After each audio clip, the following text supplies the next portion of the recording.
an engineer sat down to prep for the foundations version of the Cloud Architect exam. On his final practice run, he was scoring up in the 900s, so he walked in feeling ready. He walked out with a score that barely cleared the line to pass. Practice said he was crushing it, the real exam said he almost wasn't. That gap is the problem this whole course solves. Afterward, he said the practice questions and the real ones shared nothing. Nothing looked familiar. Now here is the part that should make you sit up. That was the foundations exam, and it at least has an official practice test. The professional exam, the one this whole course is about, has no official practice test at all. So here is the question this video answers. How do you get ready for an exam that gives you nothing official to rehearse on? Stick with me, and by the end you'll have the whole map. This is the exam the industry writes as CCAR-P. Out loud we'll call it the Architect Professional Certification because that's what it is. It's the senior tier of Anthropic's Architect track, and it tests a very different person than Foundations does. Here is the shift, and it's the whole spirit of the exam. Foundations asks whether you can build it. Professional asks whether you should build it and whether you can defend the call you made.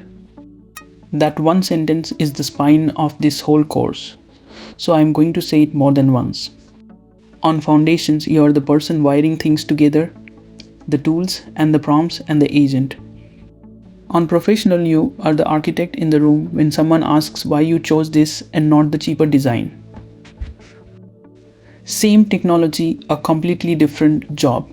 Let me nail down the shape of the test. 3 numbers define it. The exam is 63 items. You get 120 minutes to work through them, and you pass at a scaled score of 720.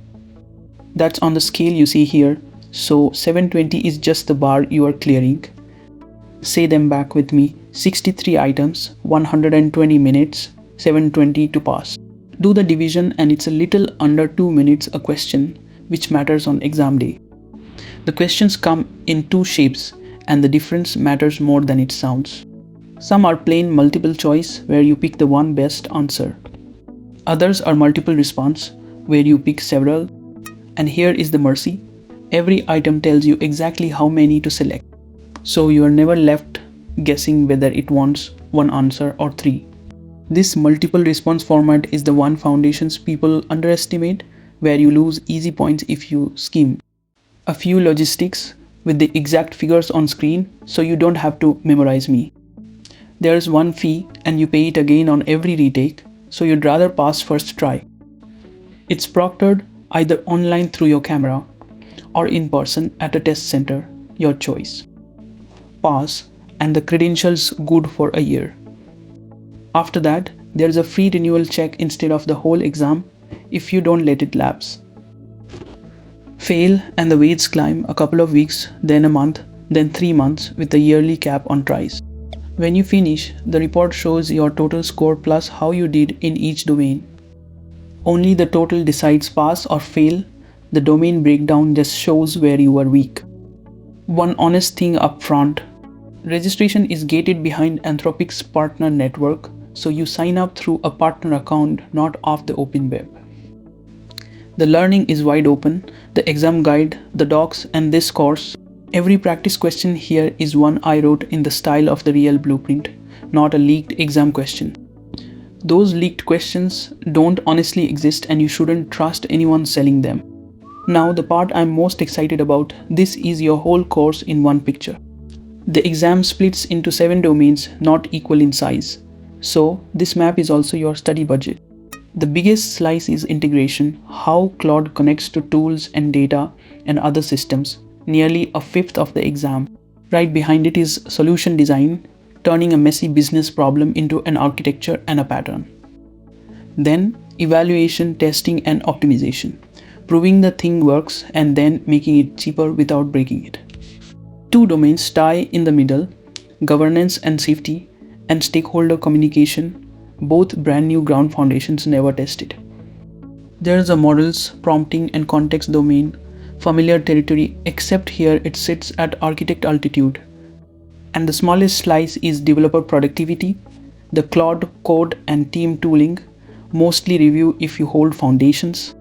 Sit with that map, because it's quietly telling you where your hours should go. Let me slow down and say the quiet part a course trying to sell you usually skips. This exam isn't for everyone right now, and that's completely fine. There are no required courses and nothing to pass first. You are judged on the exam alone. But it's built for people who've done systems architecture for a few years. They've also run something on Claude in real production for at least half a year. If you only ever used Claude in a chat window, this isn't the week to book it, and there's no shame in that. Go build one real system, end to end, then come back, and this exam will feel fair instead of cruel. So how do you prepare with no practice exam to lean on? I lay it out as 4 weeks, all built around that weight map you just saw. Week 1, you take a diagnostic early, right at the start and not the night before. That way you find your weak domains while there's still time to fix them. The middle 2 weeks, you study by weight, most hours going to integration, design and evaluation, where most of the points live. Here is the trap that catches sharp people. They split time evenly across every domain or pour it into the topic they already enjoy. The smallest domain on that map doesn't deserve a quarter of your week. Week 4, you stop reading and build one real system end to end, then sit a full-timed mock. Now back to that engineer from the start who scored in the 900s and then barely passed. His mistake wasn't laziness, it was calibration. The way I read it, his practice ran easier than the real thing, so his score was a comfortable lie. The fix is the whole reason this course is built the way it is.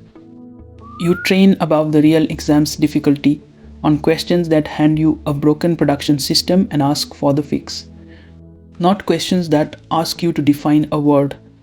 If our questions feel harder than the real thing, that's the point. That's the buffer that turns a scary exam into a boring one.